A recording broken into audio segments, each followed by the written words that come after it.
Global स्टोर्सले लिएर आएको छ वाइफाई स्मार्ट नेट क्यामेरा। यसलाई तपाईहरूले घरमा अफिसमा युज गर्न सक्नुहुन्छ र यसलाई युज गरेर तपाईले मोबाइलबाट जुनसुकै ठाउँमा बसेर पनि कहाँ के भइरहेको छ आफ्नो घरमा अफिसमा निगरानी राख्न सक्नुहुन्छ। अब यसलाई कसरी प्रयोग गर्ने भनेर सम्पूर्ण कुराहरू स्टेप बाइ स्टेप भन्नेछु।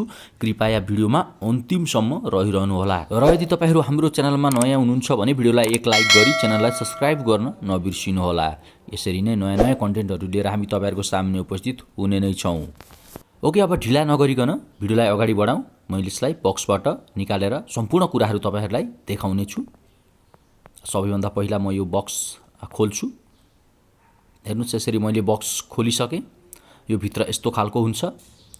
यहाँ एउटा पेपर हुन्छ। यो म्यानुअल पेपर हेरेर पनि तपाईहरुले यसलाई कसरी प्रयोग गर्ने सम्पूर्ण कुराको जानकारी लिन सक्नुहुन्छ।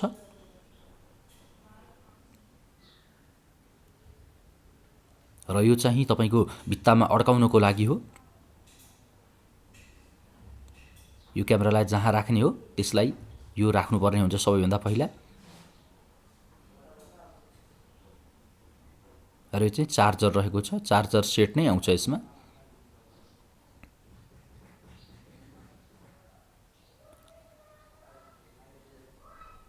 र यो चाहिँ क्यामेरा रहेको छ। हेर्नुस्, यस्तो खालको क्यामेरा रहेको छ। एकदमै राम्रो छ। जुनसुकै ठाउँमा पनि यसलाई प्रयोग गर्न सक्नुहुन्छ। र यो चाहिँ किलाहरू रहेको छ। यसलाई अड्काउनको लागि हो। अब यति भइसकेपछि अब यसलाई कसरी प्रयोग गर्ने त? यसलाई मोबाइलको थ्रुबाट कसरी चलाउन सकिन्छ? यी सम्पूर्ण कुराहरू अझै बाँकी नै छन् भिडियोमा। भिडियोमा अन्तिमसम्म रहिरहनु होला यसको पुरा जानकारीको लागि। अब यसलाई म लाइनमा जोडेर तपाईहरुलाई देखाउँछु। लाइनमा जोड्ने बित्तिकै यो कस्तो हुन्छ र कसरी काम गर्न सुरु गर्छ। ल हेर्नुस्, यसरी मैले यसलाई लाइनमा जोडिसकेको छु। अब यसलाई ल्याएर यहाँ लगाइदिन्छु। लाइनमा जोडिसकेपछि ल हेर्नुस्, यसरी लाइनमा जोडिसकेपछि यो आफै घुम्न सुरु गर्छ। कहाँ कहाँ यसरी खिच्ने हो पुरै घुम्छ। यो चारैतिर घुम्छ।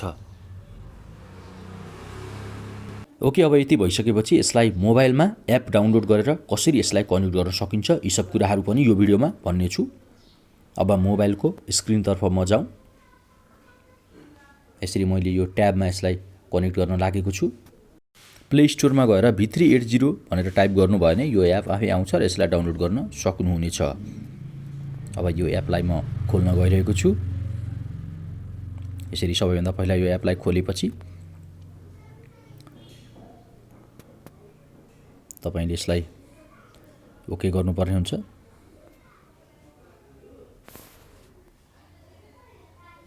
ओके गरिदिनुस्।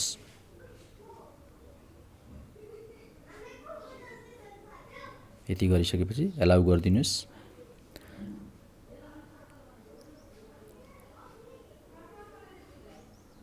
र यो यति भइसकेपछि अब तपाईले लगइन पनि गर्न सक्नुहुन्छ अथवा यता माथिबाट आफ्नो एकाउन्ट नभइकन विदाउट एकाउन्ट पनि युज गर्न सक्नुहुन्छ। मैले त्यसरी नै गरेको छु। र यति भइसकेपछि अब तपाईहरुले यसमा एड गर्नुपर्ने हुन्छ आफ्नो क्यामेरालाई। क्यामेरालाई एड गर्नुपर्ने हुन्छ। हेर्नुस्, अब यहाँ स्क्यानिङ गर्नु भनेको छ।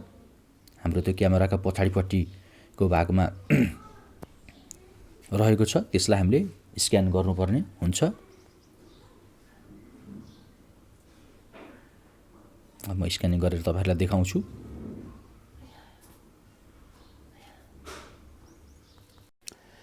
र यसरी अब मैले यो ट्याबबाट यसलाई स्क्यानिङ गर्छु।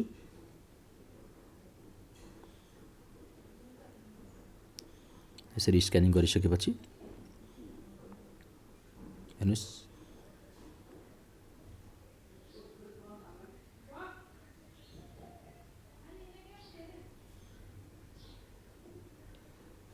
ठ्याक्कै त्यहीँ पर्नुपर्ने हुन्छ। ल भयो, यति भएपछि अब यहाँ एलाउ गरिदिए भयो।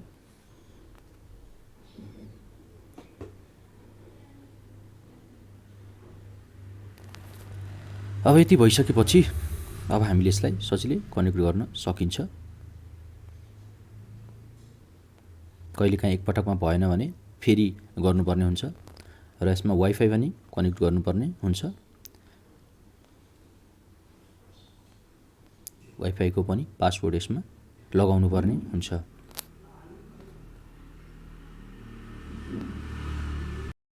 अब लगभग सबै प्रोसेसहरू हुन लाग्यो। अब हेरौँ यो कसरी कनेक्ट हुन्छ।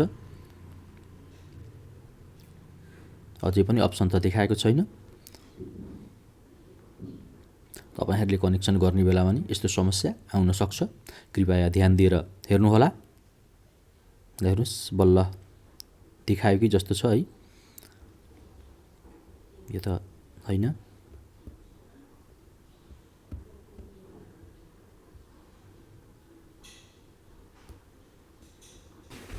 ओके, अब देखायो हेर्नुस् यसरी। अब हामीले नेक्स्ट गरिदिनु पर्ने हुन्छ। अब यति देखाएपछि नेक्स्ट गरिदिनुस्। ल हेर्नुस्, नेक्स्ट गरेपछि यसरी क्यामेरा आयो। एकदमै सजिलैसँग यसलाई।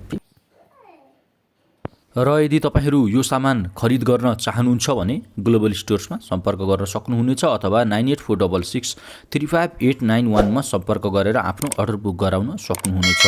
आजको भिडियो तपाईहरुलाई कस्तो लाग्यो? यदि मन पर्यो भने लाइक अनि एउटा भिडियोमा कमेन्ट गर्न नबिर्सिनुहोला।